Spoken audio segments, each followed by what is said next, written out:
All right, let's get going. First webinar of 5 that we're going to do to end 19 and start 2020.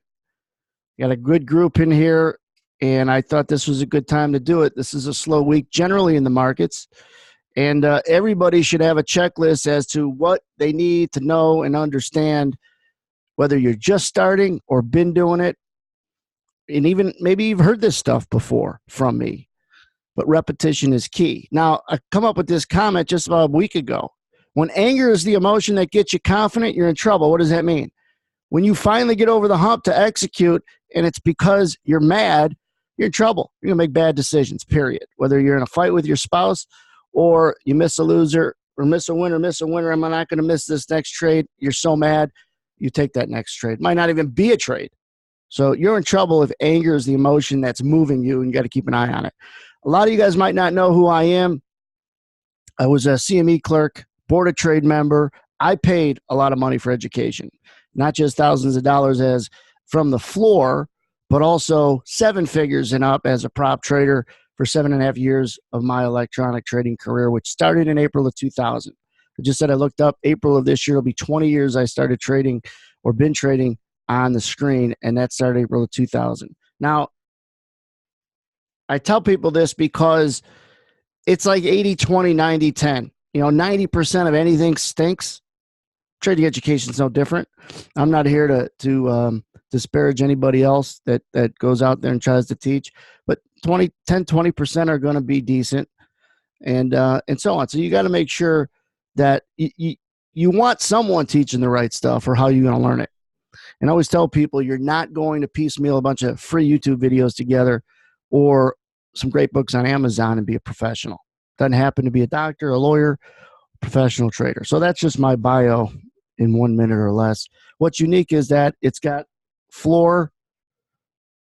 It has the trading floor experience, electronic trading, like prop firm experience, right? And what goes on in that venue. Backed into education. And so the experience I've had talking to so many people has just been tantamount to what I've been able to reproduce and educate, because I know the struggles of people. I couldn't say I knew that 7 or 8 years ago, right? Worked alongside Market Delta, a software company. They were a real viable company, ran into some intellectual property stuff or whatever. And I think that ended up for the consumer been a good thing, because you can get a lot more for less. You don't have to spend $200 a month in trading software. But let's get rolling here. This is going to be the same slide you guys might have seen in the video to preview this, but that's okay. I got to go over it because the why is so important. So an updated picture of my family, me on the left, my dad on the right. If you know how, you'll have a job. If you know why, you'll be the boss. And the why is today, 2 things you got to know when you're looking at a chart, period. They got to pop out at you. I'll tell a couple stories, and I'm going to show live charts. All right. Thursday. Now, if you're watching this in the future, these dates might not mean anything to you, and maybe they're already up, so you could just walk through them. But for you guys here live, Thursday, January 2nd, we're going to do this at 3:30 Central Time after the market's closed. Saturday morning, we're going to do one, 10 a.m. Central. Sunday night, 7 p.m. Central. And then next Monday, middle of the day, I think the same time as today, 11 a.m. Central. So this is the first of 5. We'll talk about stop hunting on Thursday. We'll talk about market relationships on Saturday morning. And then we'll go into some other stuff like trade review and putting it all together on Sunday and next Monday. So there's more risk not coming to these events than coming to them. You'll pick up something in each one of them. And I said this in that video yesterday, I got to make what's basic to me basic to you. And the basic stuff in this business is also the advanced stuff. And why is it the advanced stuff? Because most people don't even understand it, get to it, right? I'm in the back of the store as far as when you get in this business. You're going to find people who have red light, green light systems and everything else in the front of the store, right? The grand marketers. The good stuff's usually in the back of the store. And it's because I'm not a marketer, right? I'm not grand at all these things and can wear all these great hats. There's only a couple hats that you're going to do well. And so generally when people see videos of mine, they're like, I cling to him because he's different. Well, I'm not different in the professional community. This is stuff that I learned as soon as I got onto the floor and then into a prop firm. So let's get going. For today, the agenda is these two important must-see features on a chart, any periodicity, any time frame, any chart type. These two important things are a bird in the sky. What does that mean? It means rotation for location. I use point and figure. I'll briefly tell you what point and figure is and follow rotation. Second thing we're going to look at is congestion boxes, because there's always people exposed in the market. What does that mean? There's always people with open long positions and open short positions. Sometimes it's you, sometimes it's me, sometimes it's both of us. And when you have an open position, long or short, you're exposed, right? You got to do the opposite. So rotation and congestion boxes. Now, and I did this with I got 4 kids, my 8-year-old son, actually, he just turned 9 last week. I said, Vinny, come up here. I want to show you 2 things. This is a chart. I go, 2 things. This is how a chart moves. The 2 things I'm going to go over here. This is how a chart moves, and these are the things that I want you to focus on. Show me, and then show me examples of it. And he was able to do it. Congestion boxes. It's got to be simple, all right? These are the people that are exposed. This is I love this image because it's all the several different emotions people have. In a congestion box, you'll see a lot of this, all right? You'll see people scared, fearful, angry, too confident. They just blew their account out. We've all probably looked like one of these images. You just want to minimize it. All right, bird in the sky. The first thing that's a must-see. You got to follow the chart as if it's following a bird in the sky, leaving a trail. Price is there. Price goes up. Price goes up. Price comes off. Again, bird in the sky if it left a trail. That's what price is tagging, right? And it comes down and it goes up. Where it is on the far right is where price is right now. So just really simple. If a bird was leaving a trail in the sky and you're watching it, how would your head be on a swivel? That's the first way you got to read a chart. I use point and figure, and I'll explain it in a second. But I find that to be the best rotational chart type, we'll call it. And then periodicities are different for different markets. And I don't want to get too much into detail today. I just want to show you the obvious stuff. And if your eyes got to focus on the rotation of a market, and then start to work it in rotation for location, because you want to jump in as the hawk. I'm not going to tell a baby bird story in this webinar. We'll do that maybe in the next one. But the hawk is what you want to be and stay, not a helpless bird carrying a worm to feed their helpless baby birds in a nest. Professionals are looking for weakness. All right? You want to be the hunter or the prey, predator or prey. And so bird in the sky, if it left a trail, that's how your eyes are going to fixate. I'm going to go to live charts at the end or to wrap this all in. And by the way, I don't have super long webinars. I really don't. You guys got questions? Ask them. I think that everybody's attention span, including mine, are shorter and shorter and shorter as we go along. So I like to keep it tight. Now, before I get to congestion boxes and a story I'll tell around it, let me just go over point and figure. So how it shows rotation for location. I could get into a lot of detail, very little detail. I'm going to do it somewhere in the middle, and I'm going to do it with just a pen on this blank pad, if you will. So rotation for location. All right. And by the way, I didn't say this and I wanted to. If I only had 5 minutes to tell someone how to read a chart, these are the 2 things I'd tell them. I'd say it a lot quicker and narrow it down because I'm not going to do it in 5 minutes, but you get my point. If I only have 5 minutes to tell someone how to read a chart, these are the 2 things. Number 1, rotation, and number 2, congestion boxes. All right. The fact that the price is on the right and the time is on the bottom, I mean, you should know that after you're told one time. That's not part of these 2 things. Now, let's get into First of all, let's turn this news wire off. He's bothering me.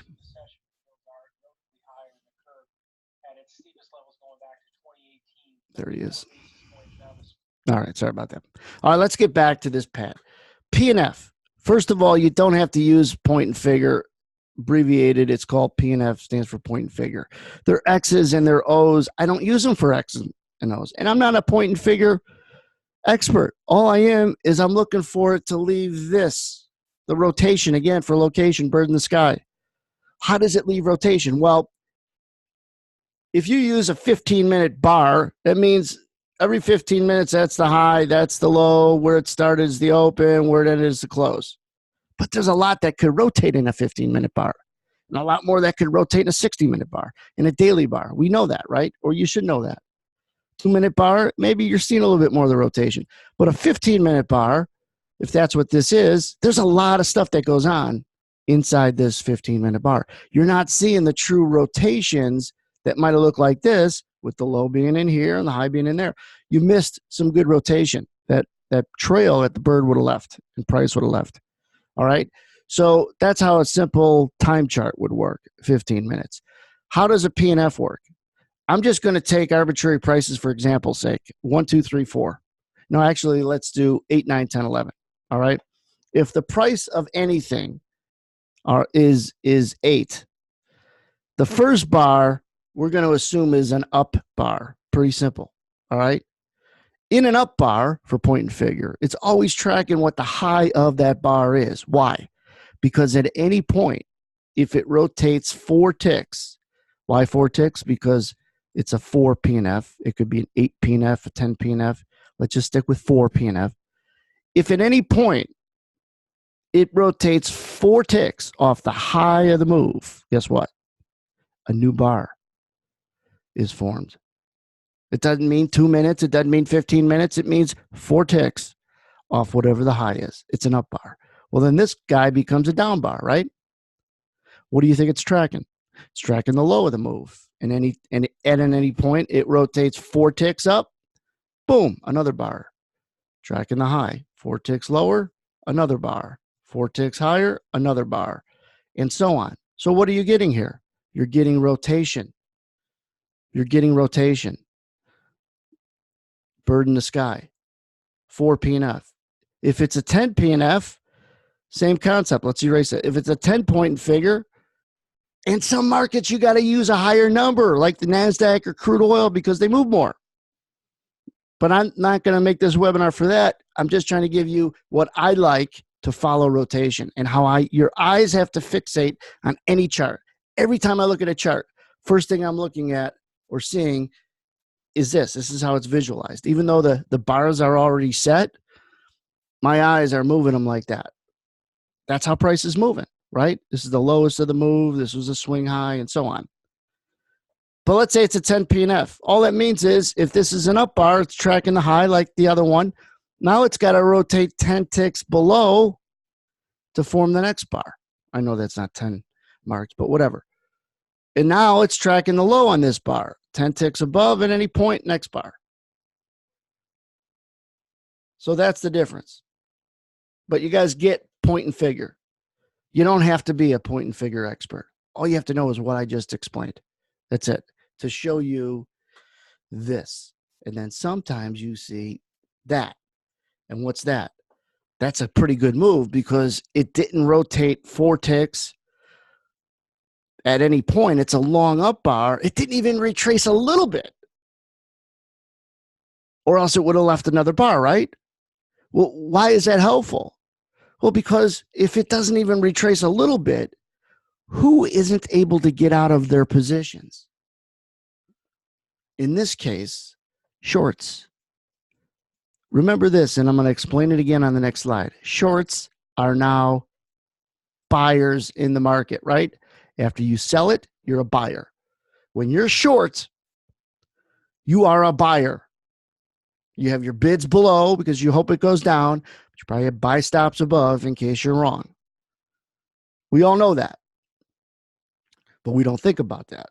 So when shorts that are now buyers, if the market doesn't even retrace a little bit for it to come down, Go back to that image where the guy looks like the big grapefruit eyes, not too happy. Shorts are not too happy because they're the buyers. They weren't given a chance for the market to pull back. That's why a good P&F number, 4 P&F, 10 P&F, a good P&F number shows you the shallowness or the depth of a pullback. Pullback, retracement, all that stuff just means market went this way. Pullback is how deep. Because if it's not very deep, you still have stuck shorts. So when you hear all these things, the trend is your friend and all this other, rally break. And it's just like, well, there wasn't even a 4 tick retracement in the S&P if it's a long 4 P&F up bar. So I encourage people to look into using P&Fs for all your periodicities. Periodicities, I mean, it could be a Renko, range bar, time bar. I encourage people to use point and figure because it shows you the most accurate rotation to then find your location. I don't want to do all 5 of these webinars in one slide. We'll put it all together as we move along. So rotation so if your eyes aren't literally moving like this when you look at a chart, not as it's moving, when you're looking at the whole thing, your brain should assume what it was doing and the rotation it's showing you. And I can't assume people are looking at charts like that. But guess what? If you ever were trading my money, or if I only had 5 minutes to tell you the first thing I want you to look at a chart, it would be that. This is not only where price is, this is how price got there. Bird in the sky left a trail. Does that help? Does that help? Might be basic for some. It might not be for others. But remember, don't ever assume everybody knows this. They don't. All right, let's go on to the second, and that is consolidation boxes. Your eyes got to fixate. We're going to show some live charts in a moment, but they got to fixate on ranges and congestion. But in order to know, like the previous rotation for location, bird in the sky, and congestion boxes, in order to recognize them like you should, you have to know why they exist and why they might move, why they created the consolidation and why they might break out from consolidation. You have to know. That's what's important. Now, I got a nice little story. I like to tell stories. I think it brings, and I love these images that were created when I put this Edge program together. I don't know. I just the more ideas I had, the more images I needed. So these houses represent liquidity. What do I mean by selling liquidity? All right. This is where you're going to have to maybe go if you want to do what? To buy it. Because you have to find sellers if you're a buyer, correct? Just stay with me on this one, and we're going to work backwards from it. If you're a buyer, you have to go to where there's sellers. If you want to buy a house in a certain price range, you got to go to where they're selling a house in that price range. Well, what creates a buyer? In our markets, right, in our business, one thing that creates a buyer are shorts, correct? All right. So let's just assume that the liquidity for selling that these buyers might have to go to is up here at this price. What price is that, Anthony? It's the $500,000 price for houses. That's where there's sellers or liquidity. All right. Now, down here is where the buyers are providing the buy liquidity. All right. And maybe that's 300,000. Maybe that's 24 even in the S&P, and this is up at 34 even. But just for houses, there's a lot of selling liquidity at this price range, and there's a lot of buy liquidity at this price range or in that price area. Now let's work backwards from that. Who is interested in where the buyers are? Sellers. Let's work backwards. Sellers are what? Sellers are always longs. Sometimes there's sellers to get short. I get that. But I know for sure that longs are always sellers. Sellers got to find buyers. All right. So there's always, in the price discovery process, that's what price is doing. It's finding where you could get a bunch of people out and satisfied, right? Where do I satisfy? I think that's why I got a pretty decent marriage. You got to satisfy. How can I satisfy my wife in what I tell her, right? In a genuine compliment. That's what life is all about, satisfaction, period. So how does buyers get satisfied? Eventually at this price. Sellers, eventually at that price. Price discovery, all right? Now, let's continue on with this image and this story. This connection is going to satisfy, like I said, people that are going to duke it out. They're going to fight. Every consolidation range, if you have the proper rotation, like P&F we just discussed, you're going to have more accurate look at congestion where these people are doing business.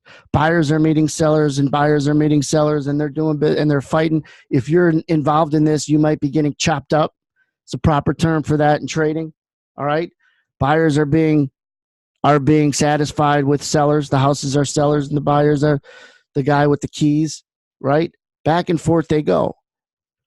In a consolidation chop, or a congestion box, as I call it all the time, you're going to get, you see me highlight it in yellow a lot is what I do. Or I just draw a box around it. It's this chop that you would see rotationally where it can't get above a certain price, can't get below a certain price, but it will. And it will go to where there's enough selling liquidity to satisfy this guy or buying liquidity to satisfy these houses. All right. This guy and these houses are the open, long, and short positions. Think about that for a second. In every consolidation box, every one, you have people who are long and people who are short. People who are short from up here, or short from down here, or short from the middle. People that are long all over the place. But it's not just an assumption, it's accurate to know that there's open, long positions. And the longer the chop goes, the more open, long, and short positions there are. The reason why it doesn't break out is because there's not enough of an imbalance between the two. When there becomes an imbalance of shorts, people who have to buy it. Let's assume this guy has to buy a house. His wife is mad. He didn't get a house at the $400,000 range. She loved the kitchen. He didn't get it. And all of a sudden, he's emotional.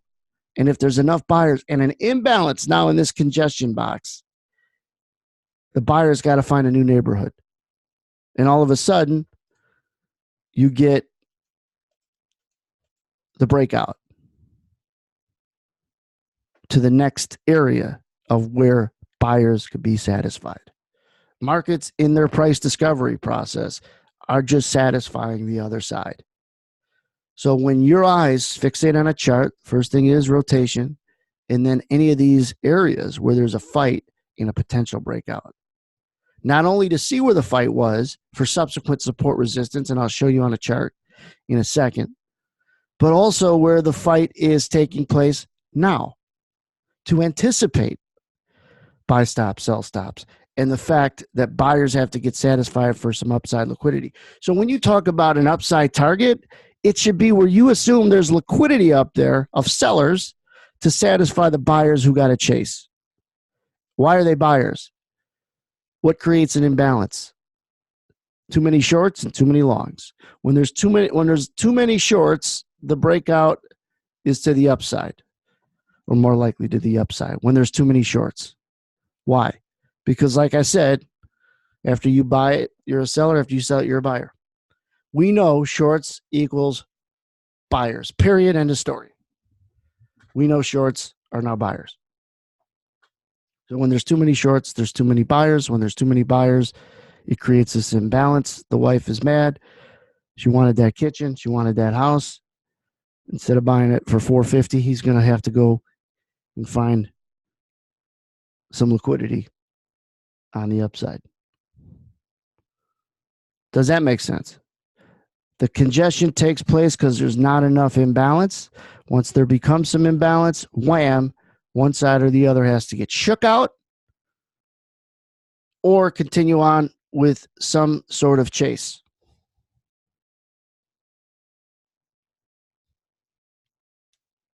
When the chase is on, where's the breakout? Let me clear some of these drawings. Any questions to this point on this? Again, is this basic to me? Absolutely. And if it's not basic to you, that's good, because now you understand it and it'll become basic to you. Like I said at the beginning, I want to make what's basic to me basic to you, because the basic stuff in this industry is not to be taken for granted, because it's also the advanced skill set. And the reason why is because most people don't get it, understand it in a simplistic way. You don't even have to understand the satisfaction of liquidities on the sell side and buy side. Just understand open longs and shorts inside a box. Who's wrong, where they're wrong, when are they wrong? Hey, guess what? If there's the longer the congestion box might be, when there's a story that might come out, a Trump tweet, or when U.S.-China trade was really hot for the last year and a half, and it was a bullish tweet or a bullish headline, the longer the chop you were in, the more upside you were going to get, because the more shorts that were trapped in there. Yeah, maybe there's a lot of longs too, but it's the shorts that now have the grapefruit eyes because of a bullish tweet or a bullish driver. So it's important to know how long this chop has been going on, not to be part of the chop, to time your entries so you're not getting chopped up. Know where you're wrong. Know if your trade's gone on too long. Don't be part of the people getting chopped up, but give yourself the opportunity, and we'll match correlations in a later webinar on these 5 that I'm going to do. But the point is, maybe the NASDAQ breaks out of its congestion box and that gets you long the S&Ps. But what your eyes fixated on was congestion boxes, not just in the market you're trading, but the correlations.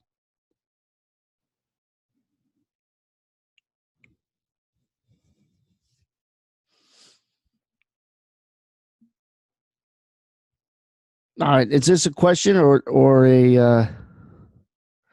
let me read some of these back. You get tails when there's too many sellers at the bottom. It's flat when there's not enough buyers. When you have too many sellers, let me put my head around what you said. When you get a tail, that's a profile, volume, or market term. You also get a rejection. And the shorts, the selling that open up short positions, number one, can't find any sellers to get out. So there's too many sellers to push it lower. But also the rationale of a tail is that there's a chance you shook out a bunch of longs. And when you shake out longs, number one, when you shake them all out in like a very short period of time, you get a pretty quick move lower, leaving a tail. And the reason why it's able to come back up quick is because when there's longs that are shook out, there's less of them. When there's less longs, LL, there's less what? Sellers. When there's less sellers, it's easier to go up.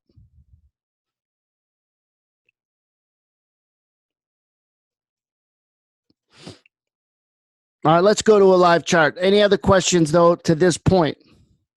And absolutely, someone else makes a statement about the taking another element of profile and time frames and looking at the congestions on multiple time frames. With a PNF, a 4 is a short time frame in the ES. A 10's a little longer. A 24 is a little longer. So like your 24 is like a 60-minute. Your 10 could be like a 15-minute. And your 4 is like a 2-minute if you want to compare point and figure to time. but still showing you better rotation in a point and figure. And then you could split out and find rotations. And Mark, I remember you doing it with your market profiling.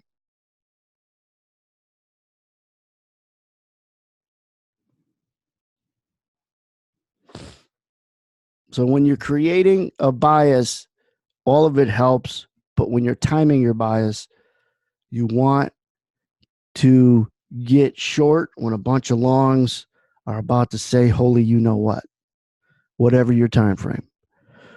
You want to get short when longs are about to puke. You want to get long when shorts are about to puke. That creates better timing and what makes a winning trade a winning trade. When you put on a trade and it immediately goes your way, it's because you got long right before a bunch of shorts said, holy, you know what. What are shorts that are stuck with grapefruit eyes? They're buyers. When you got grapefruit eyes and you're short and you're emotional, look out above. Because not only is it buying, it's the emotional buying of this guy whose wife is hot at him because he didn't get a house, the inventory ran out. The imbalance becomes the shorts having to pay up. Not only is he a buyer, but he's an emotional buyer. Also, remember this will help you. It's not really part of the two things that I want people to focus on when you read a chart, but it helps. When you look at buying a house, there are 3 people that want to buy a house, okay? Only one of them gets the house, but the other 2 are instrumental in the direction of price for that house. So it's like trading. Look at a dome. Only one guy might get filled, but it's the chase that makes the price continue up and follow through. And that's why I start every one of my webinars with always finding the why markets do what they do. Always ask why. There's a reason why. That's kids' favorite word when they're young. Because they're human, we're human, and you have to know the why for them to learn everything else.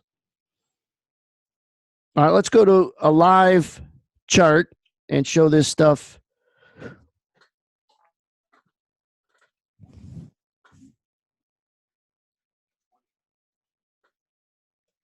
I don't want you guys to worry about these dials. I'll talk about them later in this webinar series, probably on the 3rd or 4th one. But this is one of my screen shares for the trading room. Guys that are trading room members, this will look familiar to you. Now, first thing I looked at when I looked at this chart was the rotations, the chop, the push lower, head fake to come back up, the chop, the rotation, and the rally. But all the rotation within the move. So this morning when we did the room, don't worry about all these red and green lines. Number one, there's too many of them right now because of the time of the year. And number 2, it's for another webinar. How do your eyes fixate on the chart? Rotation. Move lower, came up, came off, big move lower, chop sideways, broke out again, more chop, broke out, came up, chop, long bar up, long bar down, chop. All of a sudden, you start to see a base put in, extended consolidation box. The middle of it was important. It hung, even talked about that if they could hold the 20 evens, they'll stay bullish. Why? Because my eyes put a box around that chop, around this chop. There's a reason why if I draw it across, the market stopped there, stopped here. Consolidation boxes. Now, once you put your eyes on a box and be able to see it like this, the middle of it's important. Why? Because all the guys that were long and short inside this consolidation box are probably, okay, because not everybody gets out of their trades, even though they should, right? So if you get a lot of people that were long inside this box, okay, then they're like baby birds, which is the story I'll tell next time, trying to get out of that long position. Remember, after you're long, you're now a seller, correct? You didn't get out here like you should have. You took all this heat. When it comes back up, generally have some residual selling in the middle of where the fight was. Why the middle? The middle's not arbitrary either, by the way. It's because the average, probably the average short of all the people that were short inside that box. Remember, it's not just an assumption to assume that there are always open long and open short positions in every box.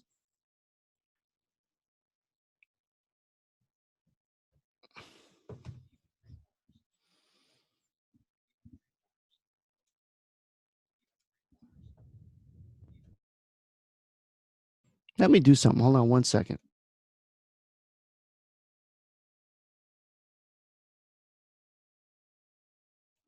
I'm going to duplicate this chart real quick.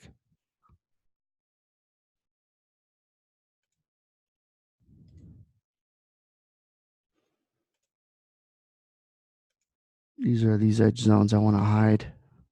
There, clean it up. Make it look a little easier to understand. These yellow boxes.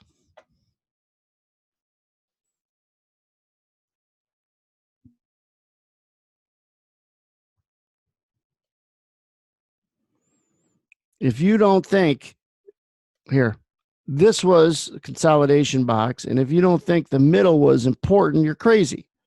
That's why it stopped there, hesitated, and ran up. That isn't good enough to know. But knowing why it stopped in the middle,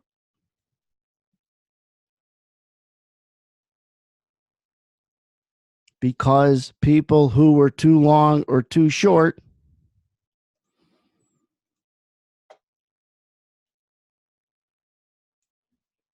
or I shouldn't say too long or too short, people who were short anywhere in this box and didn't get out, what's the average price of all the people short?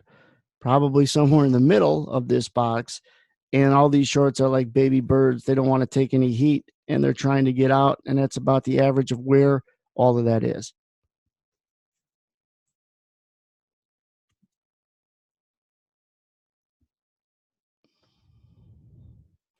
Yes, Ron, are you asking or telling? Any more questions? I don't want to keep going on and on. I want people to know two things from this webinar. Number one, rotation. Your eyes should fixate on this market just like this, not just where it is, but where it came from. Literally, your eyes are going up and down and up and down. And if you have the right periodicity, it's a more accurate rendition of swing highs and swing lows. The next thing is these consolidation fights, the boxes, well, albeit small or bigger, you see where the fights were.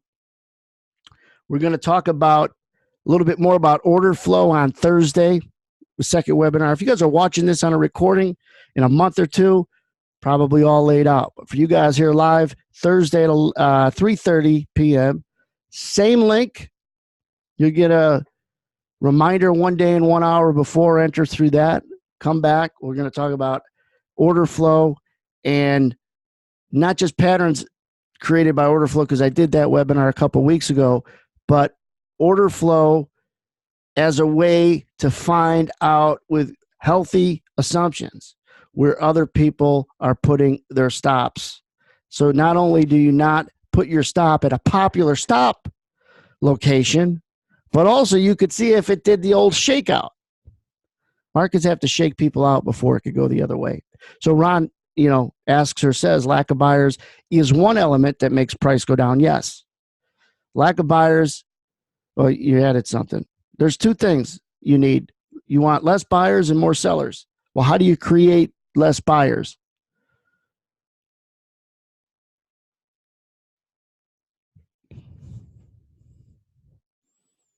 You shake out shorts. And think about that a second. If you have less shorts, less shorts, you have less buyers. It's easier to go down. That's the old crowded boat, crowded room, crowded trade analogy. If too many people are short, it's hard to go down because there's too much buying of people trying to cover that short.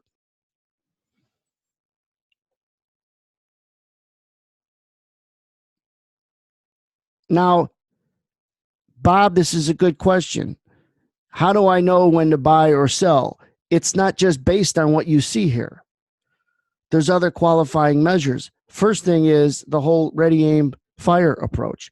If you're ready for a good reason because you know where the level is, all right, and why it would work, that whole baby bird story, the whole not really arbitrary, you're in a better position for the aim and the fire, which is a combination of order flow, selling that comes in and can't get it to go lower, and then market correlations, which our webinars we're going to cover throughout the week. Qualifiers. But it's a good question. How do you know when to buy or sell it is the qualifier. Are your qualifications. And here's another thing, Bob. Trying to buy a breakout through the top of the box, make sure you understand this. That's a very advanced trading technique. It's going to be very difficult, and I don't mean you because I don't know your level of experience, but it's going to be very difficult for the first technique you ever got good at was breakouts and momentum. You need to identify momentum. You need to understand when you can anticipate where the tempo picks up. You need to have something like edge zones to lay where the momentum and the tempo shifted, because that's important. But to time out momentum and get it, what happens is you miss a lot of the ones that worked and you catch all the losers. So don't try to make that the first technique that you're going to get good at. Make it a technique that you get good at anticipating. Or if you think that the market's going to break out, be willing to miss it and play it from the long side, or just wait for head fakes. You know, wait for the market to chop back and forth, break out, it's going. No, it's not.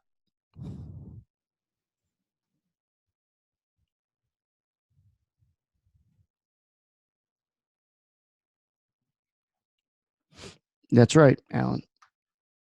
When the why becomes big enough, the how becomes so much easier. Everything becomes easier when your locations are better. And I said that in that other video. Your locations are good. You're all of a sudden managing your risk becomes a hell of a lot easier. All of a sudden, you don't have to calm yourself down and do breathing exercises or manage your psychology or buy so many trading psychology books. Everything else takes care of itself, right? It's like when you're in good shape, your cholesterol is better or your blood pressure is better, right? All the dominoes don't fall when you're taking care of yourself. So taking care of yourself in trading is finding good locations. And the pain point, one of the common popular pain points is people have pretty good ideas. They really do. People have good ideas. That's my idea bubble. But they have poor locations. Like there are really good profile guys out there, but the weakness of profiling is might give you a good opinion. It doesn't give you a good place to execute that opinion. And that's the whole shooting match is location, qualifier, timing. You know, everything is important when you're risking money, but a lot of people have good ideas. They got the right call that the market's bullish, but they can't make any money getting long. Or how many times were you bullish in the first trade out of the box, you're short? That's going to happen. You just don't want it to happen a lot. It happens a ton, though. Too much for people that aren't aware that they were bullish, and all of a sudden they look up and something got them bearish that shouldn't have. And I said this before. It's okay to not do what you say you're going to do, but don't do the opposite. If you're not going to work out, fine, but don't do the opposite and eat a bunch of cake. Not working out is bad enough. You just made it twice as bad by eating a bunch of cake. Any other questions? You want to organize very exactly, Adrian. Organize. Question is organizing market structure, and that has very little to do with execution. But yet it's the execution that creates any of the market structure providing opportunity. I also show this image a lot that I'm going to draw. Your ability to find the overlap is where your consistency and success is going to lie, right? Here's your opinion. Here's your ideas. Market's going up, but where do you buy it? And how do you get consistent in always using good qualifiers so you miss less winners? I said that in a video to preview these 5 webinars. It's like the checklist, it has everything to do with missing less winners. I like cake too, Mark. I gotta, you know what? I didn't include this in the checklist, but I'm gonna give you another tip. When you make, and I'm not a big baker, but when you make cake, use half cake mix and the other half brownie mix. That's a secret. Not anymore, obviously. The whole using mayonnaise instead of olive oil, I think Portillo's is a big secret that they have. That's a hot dog place in the Midwest here. But fudge brownie mix with cake mix. Number 1. Number 2, follow your eyes rotation on a chart. Number 3, consolidation boxes. All right. We're not going to get into too many patterns, but when we rewind this thing, I just go to any moment in time. My eyes automatically, and I want your eyes to do this too. Look at that. You know what I mean? Look a little bit at that. To take this whole box right in there.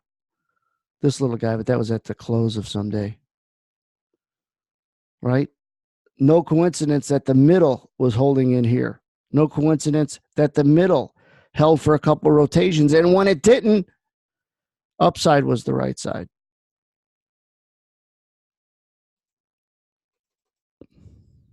Bird in the sky, if it leaves a trail, what does it look like?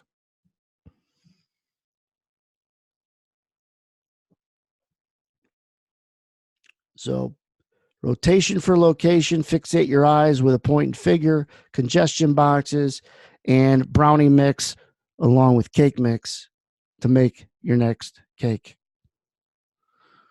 Yeah, these are where the conversations go when it's the last week of the year. I want these webinars to be content driven. Are there things that I have and rooms that I have and programs I have? Of course. You guys could check those things out. But I wanted this to be content driven. And I want people also to understand that 80-20, 90-10 rule, that as bad as things are out there, whether it's trading education or someone selling insurance or a banker, most people stink at what they do. No difference in trading and trading education. But you better hope there are people out there teaching the right stuff, trying to pull guys together, or else how are you going to learn it? It's a really important notion. And it costs me a hell of a lot more than it would cost anybody else to invest in education. The most important education I want people to focus on are ones that put you around other people. Not this social media stuff, people arguing, they don't even know each other's names and everything else. No. You want to be in and you don't have to get my services, but you got to get services like them, is what I encourage people to do. I wouldn't have been successful had I not gotten in front of or gotten to a prop firm. Wouldn't have happened. And I'm going to talk more about that again in later webinars. So come to the next one. For you guys watching it live, Thursday, 3:30 p.m. Central. All the times are Central. You guys don't have to worry about anything. You're going to get an email automatically from Zoom. You guys that are doing this live 1 day and 1 hour before each event, enter that way. We'll see you guys Thursday. Trading room, guys, we'll see you tomorrow. We are going to be open New Year's Eve. Might be a shorter session, but we will be open. Everybody in this webinar series, we'll see you Thursday. Don't forget, 3:30 Central. Then Saturday morning, Sunday night, and next Monday midday.